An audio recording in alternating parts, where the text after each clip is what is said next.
Halo, selamat datang di channel review buku. Di video kali ini, channel review buku akan membahas sebuah buku berjudul Rich Dad Poor Dad, yaitu sebuah buku buah karya dari Robert T. Kiyosaki yang berbicara mengenai apa yang diajarkan oleh orang kaya terhadap anaknya tentang uang, dan hal ini tidak diajarkan oleh orang miskin dan kelas menengah. Buku ini menceritakan tentang pengalaman Robert Kiyosaki tentang pendidikan yang diperoleh dari kedua ayahnya. Kedua ayah ini adalah ayah Robert sendiri yang dia sebut sebagai ayah miskin, dan ayah dari temannya yang bernama Mike yang kemudian menjadi sosok ayah kaya bagi Robert dan Mike dan mengajari kedua anak ini pendidikan finansial. Pendidikan finansial yang Robert dapatkan dari ayah Mike adalah pendidikan yang tidak diajarkan di sekolah dan juga biasanya tidak diajarkan di rumah. Oleh karena itu, buku ini menjadi hal yang menarik untuk diperbincangkan dan menjadi inspirasi bagi banyak orang. Berawal dari pengalaman Robert pada usia 9 tahun yang melihat kesenjangan sosial yang begitu besar di sekolahnya, sehingga anak-anak cenderung berkumpul sesuai dengan status sosial ekonomi orang tua mereka. Anak-anak orang kaya bergaul dengan anak orang kaya lainnya, sementara anak orang biasa bergaul dengan anak orang biasa juga. Hal ini membuat Robert pada suatu hari saat pulang sekolah bertanya kepada ayahnya, bagaimana caranya agar kita menjadi kaya? Ayahnya menjawab, semuanya tergantung kepada isi kepalamu. Oleh karena itu, belajarlah yang baik sehingga kamu nanti mendapatkan pekerjaan yang layak. Tetapi jawaban itu tidak memuaskan Robert. Ayah Robert berpendidikan tinggi dan seorang pendidik, mempunyai gelar PhD dan menyelesaikan 4 tahun pendidikan sarjananya hanya dalam waktu kurang dari 2 tahun. Kemudian melanjutkan studinya di Stanford University, University of Chicago, dan Northwestern University, semuanya dengan beasiswa penuh. Tetapi kehidupan mereka biasa-biasa saja. Ayah Robert bukanlah orang yang miskin, tetapi bukan juga orang yang kaya, sehingga Robert hanya mendapatkan kebutuhan dasar seperti makanan, pakaian, dan tempat tinggal yang layak. Tidak seperti teman-temannya yang berasal dari keluarga kaya yang mempunyai sarung tangan baru, sepatu baru, sepeda baru, dan segala hal yang serba baru.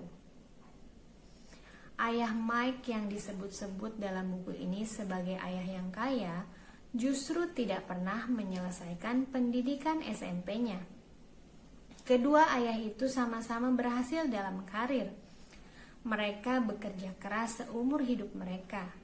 Keduanya memperoleh penghasilan yang besar. Yang satunya berjuang keras atau bersusah payah secara finansial sepanjang hidupnya. Sedang yang satunya kelak menjadi salah satu orang yang terkaya di Hawaii. Kedua pria itu sama-sama kuat, karismatik, dan berpengaruh. Keduanya memberi Robert nasihat. Tetapi nasihat mereka tidak pernah sama, bahkan terkadang sangat berbeda dan bertentangan. Misalnya, ayah yang satu mengatakan, cinta akan uang adalah akar dari segala kejahatan. Sedangkan ayah yang lain mengatakan, kekurangan uang adalah akar dari segala kejahatan. Ayah yang satu mengatakan, dalam urusan uang bermainlah dengan aman dan jangan mengambil resiko. Yang satunya lagi mengatakan, belajarlah mengambil resiko. Yang satunya percaya bahwa rumahnya adalah investasi terbesarnya dan juga asetnya yang paling besar.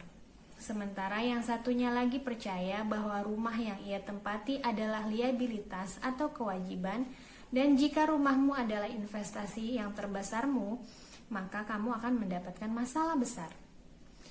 Perbedaan cara pandang kedua ayah ini terutama bila menyangkut soal uang.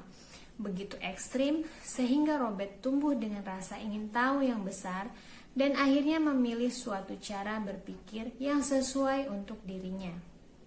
Salah satu alasan orang kaya semakin kaya, yang miskin menjadi semakin miskin, dan kelas menengah terjerat hutang adalah karena masalah uang tidak diajarkan di sekolah. Sekolah tidak mengajarkan bagaimana uang bekerja, tetapi bagaimana menjadi karyawan yang baik. Sekolah berfokus pada keterampilan di bidang pelajaran dan keterampilan profesional, bukan pada keterampilan finansial. Ini menjelaskan bagaimana bankir, dokter, dan akuntan yang pandai dan memperoleh ranking yang tinggi di sekolah masih harus berjuang secara finansial sepanjang hidup dan mempunyai tagihan yang menggunung. Hal penting pertama yang Robert pelajari dari ayahnya yang kaya adalah orang miskin dan kelas menengah bekerja untuk uang, sedangkan orang kaya mempunyai uang yang bekerja untuknya. Aturan pertama adalah kita harus mengetahui perbedaan antara apa yang disebut aset dan apa yang disebut liabilitas atau kewajiban. Jika kita menginginkan hidup kaya, maka kita harus membeli aset. Itulah yang perlu diketahui dan menjadi aturan nomor 1. Kebanyakan orang berjuang mati-matian secara finansial karena mereka tidak tahu perbedaan antara aset dan liabilitas. Orang kaya menggunakan uangnya untuk membeli aset, sedangkan orang miskin dan kelas menengah menghabiskan uangnya untuk membeli liabilitas, bukan aset.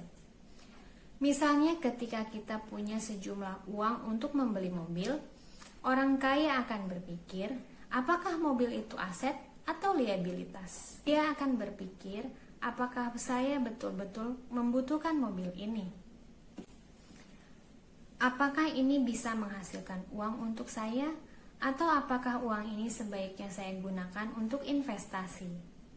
Sedangkan orang miskin berpikir untuk membeli mobil karena dia berpikir bahwa mobil itu adalah aset atau harta. Padahal mobil itu adalah liabilitas kalau mobil itu tidak digunakan untuk menghasilkan uang.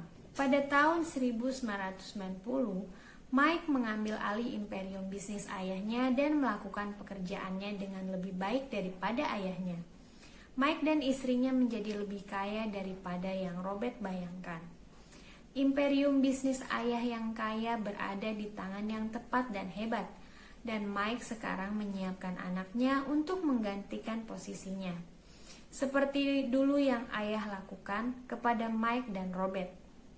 Begitulah sekilas review tentang buku Rich Dad Poor Dad. Bagaimana menurut teman-teman? Apakah teman-teman setuju dengan gagasan yang dibawa oleh Robert dalam buku ini?